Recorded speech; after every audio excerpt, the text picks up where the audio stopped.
जय हिंद स्टूडेंट्स। आज मैं अनुज कौशिक फिर आपका वेलकम करता हूं। अपनी कौन सी सीरीज चल रही है? अपनी जीके के भंडारे में। जीके का भंडारा, इसका प्रसाद उन सभी स्टूडेंट्स के लिए हैं, सभी विद्यार्थियों के लिए हैं जो अपने जीके में 100% स्कोर करना चाहते हैं।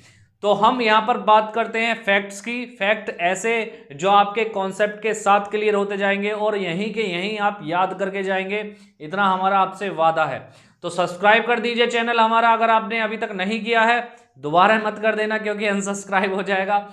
अगर सब्सक्राइब कर दिया है तो नहीं करना है, अगर सब्सक्राइब नहीं किया है तो कर दो, बेल आइकन प्रेस कर दो और क्या कर दीजिए, आप अपने फ्रेंड्स में शेयर भी कर दीजिए ताकि उनका भी क्या हो सके, भला हो सके। तो बिना देरी किए अपने ऐसे टॉप 10 क्वेश्चन स्टार्ट करते हैं फिर से, जो अगले एग्जाम में आ सकते हैं, बिल्कुल आने की संभावनाएं हैं या फिर पहले आ चुके हैं ऐसे मोस्ट इंपोर्टेंट क्वेश्चन।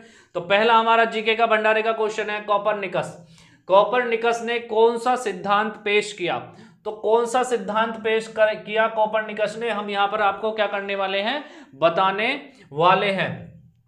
तो कॉपरनिकस ने बताया कि पृथ्वी जो है क्या चीज है, पृथ्वी पृथ्वी सूर्य के चारों ओर घूमती है। किसके ओर घूमती है? चारों ओर घूमती है। तो ये बताया कोपरनिकस ने कि पृथ्वी क्या करती है, सूर्य के चारों ओर घूमती है। बात क्लियर है? तो यहीं पर ही हम दूसरे क्वेश्चन पर आ जाते हैं। दूसरा क्वेश्चन अपना क्या है कि ओजोन की परत वायुमंडल के किस परत में होती है? तो वायुमंडल की भी परत होती है, तो ओजोन की परत वायुमंडल के कौन सी परत में होती है? तो यहां पर हमारा आंसर हो जाएगा स्ट्रेटोस्फेयर। कौन सा आंसर हो जाएगा? स्ट्रेटोस्फेयर। कौन सा? स्ट्रेटोस्फियर। क्या नाम हो जाएगा? स्ट्रेटोस्फियर, जो कि किस में है? इसको बोल सकते हैं हम समताप मंडल में होती है ओजोन की परत। अच्छा, ये कार्य क्या करती है? कार्य ये करती है कि ये सूर्य की, किसकी? सूर्य की जो है पराबैंगनी किरणों को, किसको? पराबैंगनी किरणों को क्या कर लेती है? ये अवशोषित कर लेती है, यानी कि जो हानिकारक किरणें होती हैं सूर्य की, वो है क्या नहीं आ पाती हैं, पृथ्वी पर प्रवेश नहीं कर पाती हैं। इसके कारण, किसके कारण? ओजोन परत के कारण। बहुत बढ़िया। अपने अगले क्वेश्चन पर चलते हैं। अरुण ग्रह के खोजकर्ता कौन है? तो अरुण ग्रह के खोजकर्ता कौन होने वाले हैं यहाँ पर? तो अरुण ग्रह के खोजकर्ता होने वाले हैं विलियम हर्शेल। किसने? विलियम हर्शेल ने क्या करी? अरुण ग्रह की क्या करी?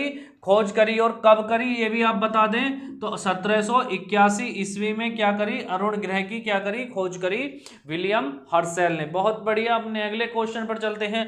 क्वेश्चन नंबर हमारा 4 है। 49वीं समानांतर रेखा किन देशों के मध्य स्थित है? किन देशों के मध्य स्थित है? तो संयुक्त राज्य अमेरिका। किसका नाम आ गया?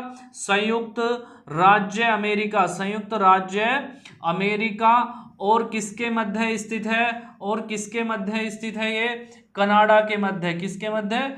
कनाडा के मध्य। कितना बेहतरीन क्वेश्चन होने वाले हैं कंटेंट के, आपको पता ही लग रही है कितने बेहतरीन क्वेश्चन लेकर आया हूं जो आपके एग्जाम में आने ही वाले हैं। अगला क्वेश्चन अपना है क्वेश्चन नंबर 5। कृषक किसे कहते हैं? तो यहां पर हो जाएगा कृषक किसे कहते हैं। तो केंद्र सरकार ने कृषक को 4 भागों में विभाजित किया है। किसने विभाजित किया है?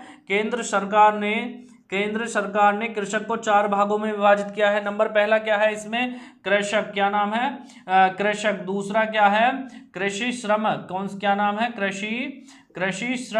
कृषि श्रम। अगला कौन सा है? तीसरा कौन सा है? घरेलू कर्मचारी। और चौथा जो आ जाएगा वो आ जाएगा अन्य प्रकार के जो श्रम करते हैं, जो मजदूरी करते हैं। अच्छा, हम तो बात कर रहे हैं कृषक की। कृषक कौन है? तो कृषक वह व्यक्ति है जो दूसरे की भूमि पर, किस पर? दूसरे की भूमि पर, जिस भूमि पर दूसरे का स्वामित्व हो, दूसरे की भूमि पर क्या करता है? काम करता हो या खेती करता हो। दूसरे की भूमि पर खेती करता हो या काम करता हो, वह ऐसा व्यक्ति जो दूसरा की भूमि का स्वामित्व हो, जो उसकी भूमि पर क्या करता हो? खेती करता हो, तो ऐसा व्यक्ति क्या कहलाया जाता है? कृषक कहलाया जाता है। तो अपने अगले क्वेश्चन नंबर 6 पर चलते हैं। अपना क्वेश्चन नंबर 6 क्या है? किस प्रकार के पौधों को सूर्य प्रेमी कहा जाता है? सूर्य प्रेमी का मतलब जो सूर्य में ही रहना पसंद करते हैं, यानी कि अगर उन्हें सूर्य की जरा भी किरणें नहीं दी जाएं, थोड़ी सी भी नहीं दी जाएं, तो वो क्या हो जाएंगे? निर्जीव होने की उनकी संभावना बढ़ जाती है। तो क्वेश्चन नंबर क्या है? किस प्रकार के पौधों को सूर्य प्रेमी कहा जाता है? तो ये हेलियोफाइट, कौन से? हेलियोफाइट के प्रेमी होते हैं, हेलियोफाइट के पौधे होते हैं जो कि क्या होते हैं? सूर्य प्रेमी होते हैं। इन्हें क्या कहते हैं? सूर्य तापी भी कहते हैं, या पादप, सूर्य पादप या सूर्य तापी भी कहा जाता है। ये क्या करते हैं? सूर्य की क्या करते हैं? सूर्य की क्या कर लेते हैं? विकिरण को अवशोषित करते हैं। किसको? विकिरण, सूर्य की विकिरण को क्या करते हैं? अवशोषित करते हैं। उसके द्वारा क्या लेते हैं? ये खाना लेते हैं। बहुत बढ़िया क्वेश्चन हमारा, कितना अच्छा क्वेश्चन आया है। मनुस्मृति किस विषय से संबंधित है? तो मनुस्मृति किस विषय से संबंधित है? यहाँ पर हो जाता है कानून। मनुस्मृति में बताया गया है कानून, किस प्रकार से हिंदू यानी कि सनातन संस्कृति में कानून को जगह दी गई है, कानून किस प्रकार से होने चाहिए, और इनके रचयिता कौन होने वाले हैं? तो ऋषि मनु द्वारा इसकी क्या करी गई थी? रचना करी गई थी। किसकी? मनुस्मृति। यहीं पर मैं लगे हाथों एक क्वेश्चन आपसे और जान लेता हूं कि किस को आधुनिक भारत का मनु कहा गया है? किसको आधुनिक भारत का मनु कहा गया है? किसको कहा गया है आधुनिक भारत का मनु? तो यहां पर हमारा आंसर आ जाएगा doctor B R Ambedkar. Doctor, जी हाँ, डॉक्टर बी आर अम्बेडकर को कहा जाता है क्या? आधुनिक भारत का मनु कहा जाता है। हरियाणा राज्य किस राज्य में से बना है? तो हरियाणा राज्य किस राज्य में से बना है? तो बता दीजिए किस राज्य में से बना है? तो यहाँ हो जाएगा पंजाब। क्या आंसर हो जाएगा? क्या हो जाने वाला है? पंजाब राज्य में से हरियाणा राज्य बना है। जब ये किस लिए? साहा समिति द्वारा, किसकी समिति द्वारा? साहा समिति द्वारा ये पेशकश की गई कि पंजाब राज्य के कुछ क्षेत्र को हटाकर 1966 में क्या बनाया गया? हरियाणा का निर्माण किया गया, हरियाणा बनाया गया। साहा समिति की रिपोर्ट के आधार पर 1966 में। बात यहां पर क्लियर हो जाती है। अगला क्वेश्चन अपना क्वेश्चन नंबर 9 है, उच्च न्यायालय के न्यायाधीशों को पद से कौन हटाता है? तो उच्च न्यायालय के न्यायाधीशों को पद से कौन हटाता है? तो यहां पर हमारा आंसर हो जाने वाला है संसद के कोई से भी सत्र द्वारा, संसद के कोई से भी सदन द्वारा प्रस्ताव दिया जाता है। जब संसद के कोई से भी सदन में क्या किया जाता है? प्रस्ताव द्वारा राष्ट्रपति द्वारा क्या हटाया जा सकता है?